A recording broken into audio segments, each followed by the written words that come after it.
Hey guys, I'm Allie Aldridge. Welcome to the second episode of Polly's Playhouse. I missed last week's episode. To be honest with you, it's just super busy. And I feel like when it gets busy, especially with like boarding dogs and stuff, it was Easter weekend. So I had a lot of dogs for boarding and stuff, just with people celebrating the holiday and everything like that. So I really just kind of put this off. So I did not have an episode last week. So I want to try being consistent on here, but I feel like sometimes just between, training dogs, getting back to clients, emails, phone calls, filming content for like my social media of just like the dog's progress and training is this will maybe fall a little bit on the back burner, but I'm going to try to be as consistent as I can just because a lot of times like when I'm thinking of stuff, I'm like, oh, I could like really talk about this and turn it into a podcast episode, but I've been failing at that. So anyways, today I was going to be talking about how owning and training a Malinois, I feel like a lot of times as people act like it's a cop out as far as, okay, well, if you have a Malinois, like you're not really a good trainer, like do it with this certain type of dog. And I was watching a reel or something on Instagram, and it was a girl that was training. I think it was a Dutch Shepherd or Malinois, or one of the two. Um, and one of the comments was like, "Of course you're doing it with a Dutch Shepherd. Do it with blank dog. Do it like with a Husky, or do it with a Beagle, or do it with a Chihuahua." Like I always feel like I see comments like that where you're not really a good trainer per se if you're using a Belgian Malinois, which I feel like there's a misconception that Malinois are super easy dogs to work with and train. And while they are very smart and they can pick up things quickly, I wouldn't necessarily say that they're an easy dog. Simply just because there are a lot of behavioral issues that the dogs can have. And yes, if you know what you're doing, then you can have a very, nice dog that looks great. But I wouldn't say that someone lacks talent or skill just because they're training a Belgian Malinois. Obviously, with the fact that they are super smart, it does make teaching things a little bit easier for sure. I'm not going to dispute that.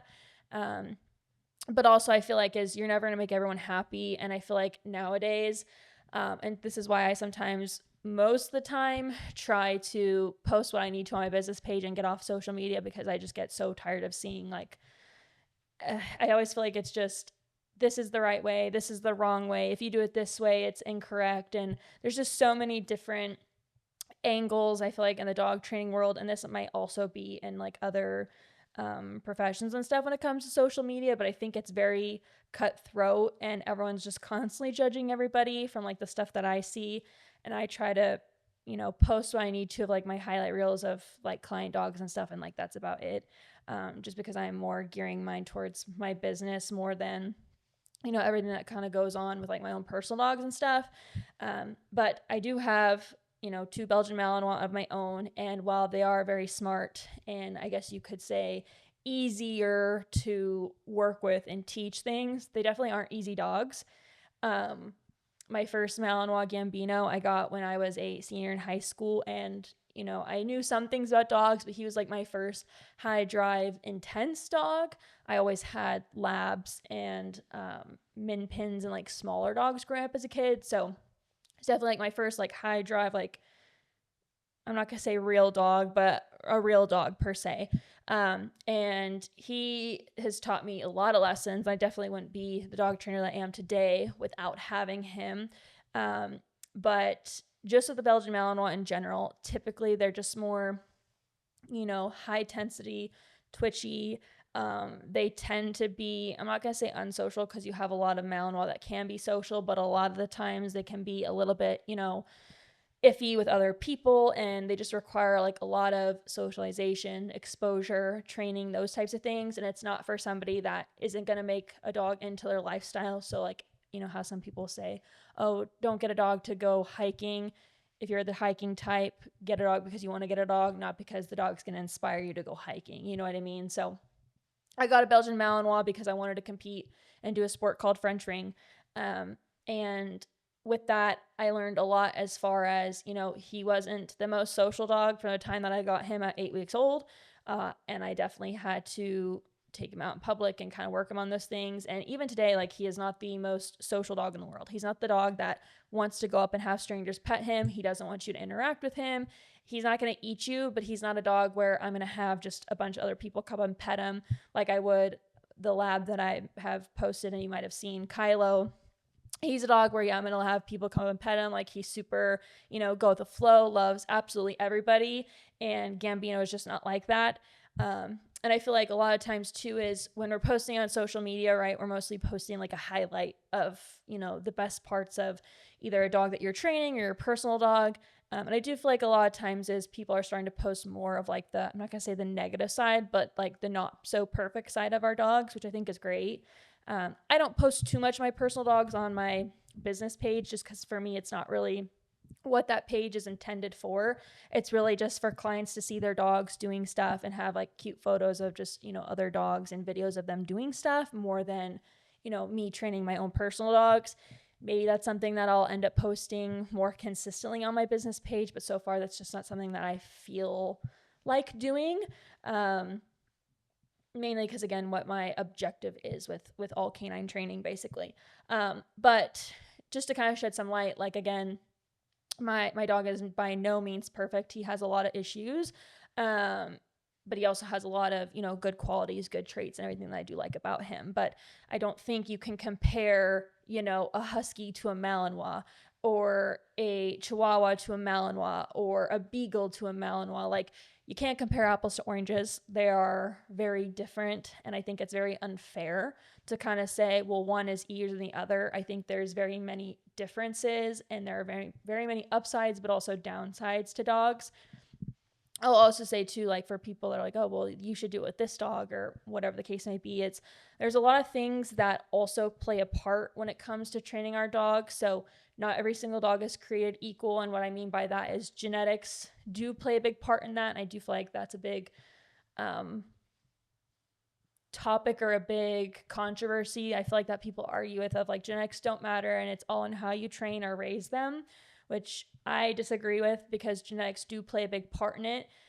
There are Malinois that have not great genetics and come from backyard breeders that are not going to be super easy dogs to train just with, their genetic makeup and kind of how they are as a dog.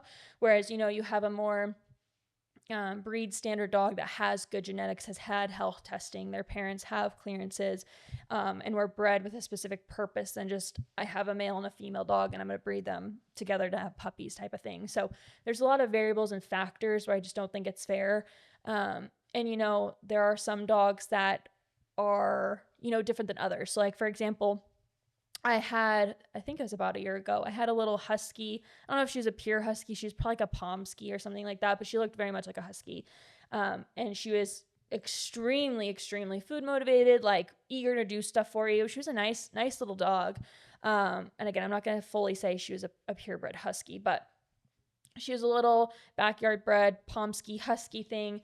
And the only thing that she was similar to in a husky was she would scream. Like, if she didn't want to do something, if you just had the leash on her, she would freak out. Like, she was just super dramatic and just like typical husky talking, like that type of thing.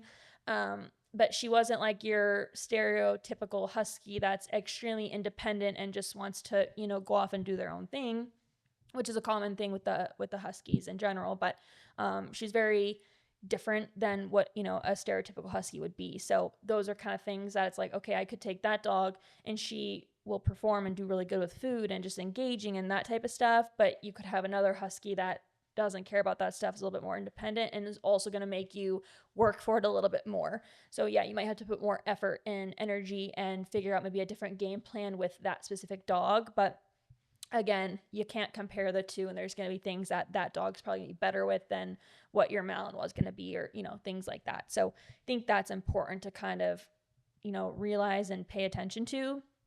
And at the end of the day, I feel like you're never going to please everybody, and everyone's always still going to say, well, you didn't do it this way, or you could have done it that way. And it's just, everyone adding their 2 cents. And so I don't think it's fair to compare it. But and the same thing too with like my newer Malinois. He's a year old, and different dog compared to my older Malinois. You know what I mean? Like the things that I did with Gambino are not things that I'm able to do with Udrix because they are two very completely different dogs. So you kind of have to approach the dog that's in front of you and change it up. And, you know, that's the fun, but also, I'm not going to say frustrating, but kind of thing with dog training is there is no one size fits all. And sometimes you're going back to the drawing board, figuring out, okay, how am I going to obtain this goal? What do I need to do differently? What's going to work better for this dog? And I think that's the nice thing about it is you can kind of add your personal touch into things and really experiment. But then also the frustrating part of figuring out, okay, what is going to work best for this type of dog? So like for Udrix, some of his downfalls, kind of similar thing. He's a little bit more nervous of people. Gambino's more of a defensive dog. Udrix is just fearful of new people. So very different, you know, personalities that come with that.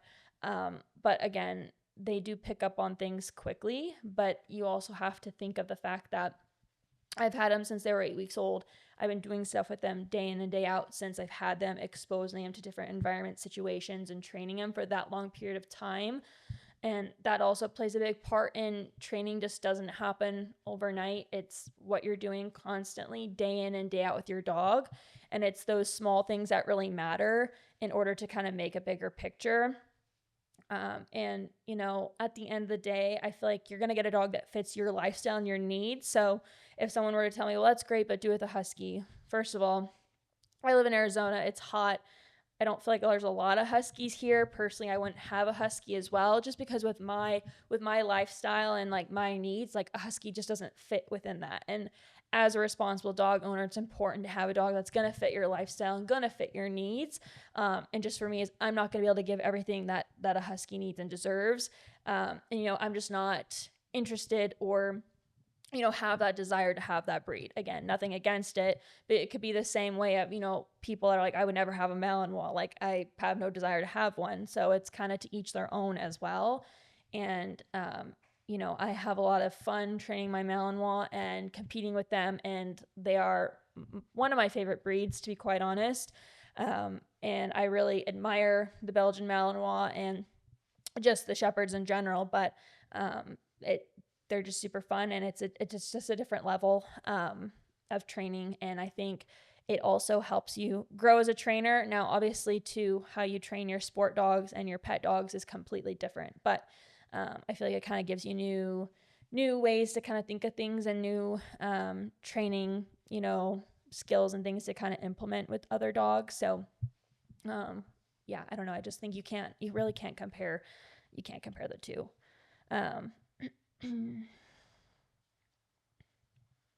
And that kind of, I feel like, leads me into too when people are like, okay, well, what's like your favorite breed to train, or what's like the best dog you'd say? And for me, like, there isn't really a breed that's the best, because again, going back to genetics, like myself as a trainer, I prefer, you know, genetically sound dogs. Now, that's not to say too that I don't enjoy working with, you know, rescue dogs or dogs that do have trauma or a past. However, I feel like there isn't a one breed that I'm like, okay, that's the best breed. That's a breed that most people should own. Like, it just really boils down to, you know, that dog's temperament, personality. And, you know, you can't say this is the best dog to train or work with, because it's not even possible to say, you know, the labs are the best dog to have.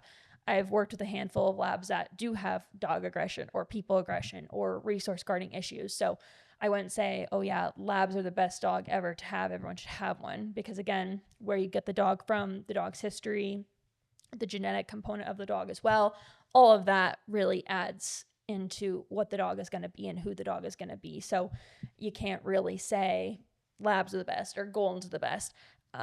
There's always some form of negative. And again, there's going to be inconsistencies, just unfortunately, with how people breed dogs nowadays. And I feel like there's not as high of a standard, unfortunately, which is also why you're seeing more dogs in shelters and things like that, because, you know, irresponsible people are breeding dogs that shouldn't be bred.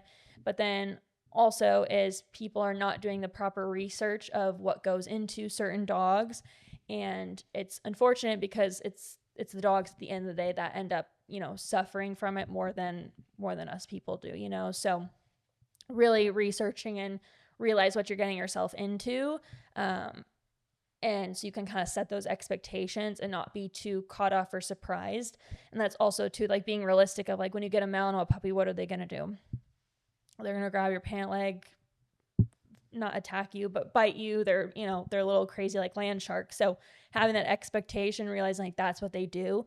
Same thing to like my little corgi, or I've worked with people in the past that they get a corgi as like a like a family dog. Like they have little kids and stuff, and they're like, oh, my corgi's like nipping at my kids and acting aggressive. And as cute as they are they're working dogs. They're meant to be out herding sheep, herding cows. Like, as small and cute as they were designed with a purpose. So we also need to, remember that. And it's not weird, unusual. And again, that's the genetic makeup of the dog. Like, that is what they were intended to be used for. And, really realizing that. And again, looking at everything before you get a dog. And I know that's kind of going off on a separate tangent, but really researching and being aware of, what you're getting yourself into, and also problems that might arise. So realizing, like, for me, before I got a Malinois, I was around them a lot.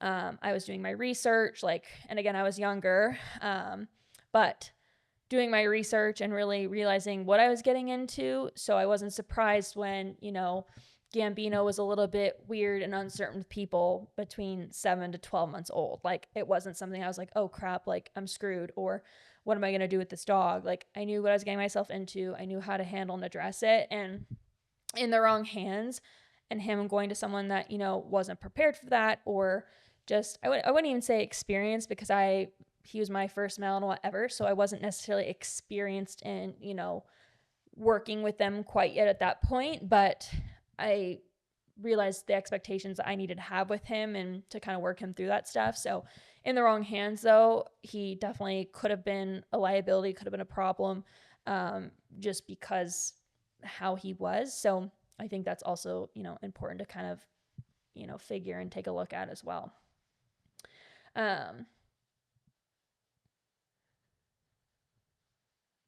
And then that's the other thing too with social media, and where it's a great tool, especially if like you have your own, business, or, that type of like realm. It's good to like really put yourself out there and have people see you and stuff. And you can really reach a lot of people, obviously. But that's a problem, is our social media has become more of a highlight reel. Even myself, I'm guilty of this. I only really post, the end product.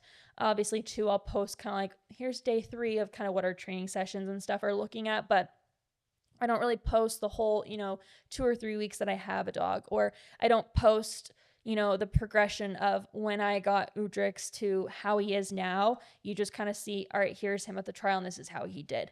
Whereas there's a lot of things that go on in the behind the scenes to really make the dog what they are. And I do feel like, and now talking about this, I feel like showing, the whole full thing, or showing that, not every single dog is perfect. And I feel like a lot of trainers are starting to do it as well. Like, here's really what it looks like. But a lot of times you're just seeing that highlight reel of the dog, getting really high points, or the dog healing really nicely off leash in the store. And you're not really seeing how the dog got up to that point. And then also is realizing that our dogs are not perfect, or dogs that, if you're a trainer you work with, are not always perfect. Like, our dogs aren't robots, nor should we expect them to be. But, I feel like I'm not always posting, my dog making a mistake or doing something wrong. I feel like it's the same way where, how I feel like influencers and stuff that have like kids, they'll post like the more, happy, good moments, and that they're going to post the negative and sad moments with their kids. I feel like that's kind of how it can be with social media. Like, for instance, I did a trial with Gambino, I think it was like 2 years ago, and there's a portion in trial. Well, not a portion in trial.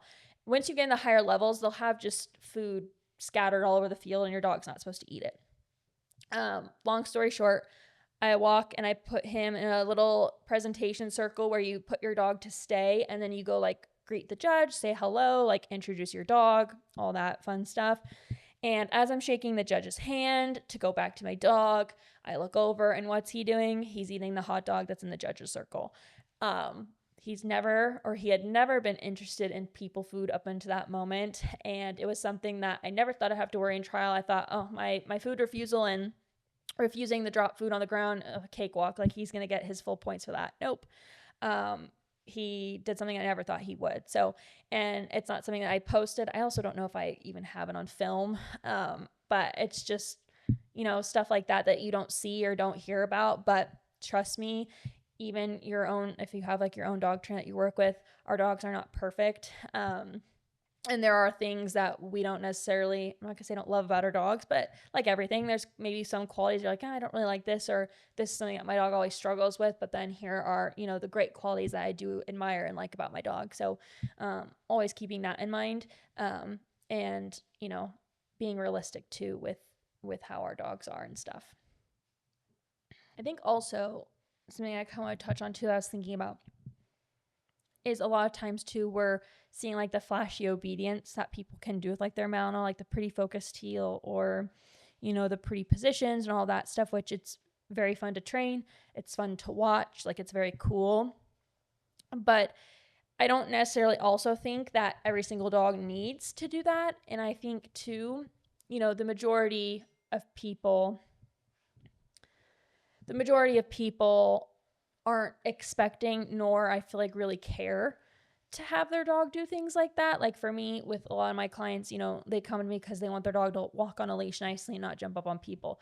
They don't care about the flashy competition healing and all of that stuff. And I think that's also something that's super important. Like, it's like,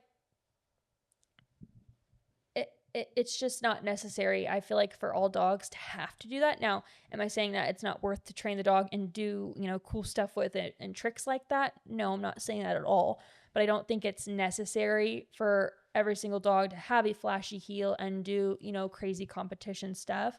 And again, can you do it with off breeds? For sure. And again, you're going to have your special unicorn, I feel like, off breeds as well, where they might be a little bit more in tune with you and pay a little bit more attention than the breed standard. But again, too, there are going to be some of those dogs that you gotta really, make the dog work with you, and you're going to have to really up your game to get the dog to that point. So I feel like there's just a lot of things that go into it. And I just don't think it's a fair comparison at all. And I understand where people are coming from. But I also feel like a lot of times the people that are saying, oh, of course you can do it that dog, but you can't do it this, you click on their profile and, they don't have anything of like them doing stuff with their own dog or having like any credentials to really say anything. Not that that's necessarily important either. And that's kind of a whole topic in and of itself. But I just think, everyone just wants to keep proving points and, having, difference of opinion, which is fine. But I don't think, you're less of a trainer because you have a Malinois and you want to post, good quality content of your dog doing cool stuff. And I think all of us can agree too. It's like if you're working really hard on something and you put as much, time, effort, energy that you do, and a lot of, sport people do with like their own dogs, or people with just a Malinois or a high breed, high drive dog in general, is if you're putting a lot of time and effort into something, you're going to be proud of it, obviously. And you're going to want people to see like your accomplishments and stuff within that. So I don't think it's wrong either for someone to be very happy and show, how they teach something with their dog. And how they took the process and steps to do it as well. So I don't know. I just think it's just train the dog that's in front of you. And, every dog has its struggles. Every dog has its, qualities that make it really good and that it really excels in. And that's just dog training for you. So that's really all I wanted to kind of talk about today. I hope you guys enjoyed this episode, and I will see you in the next one. Thank you. Bye.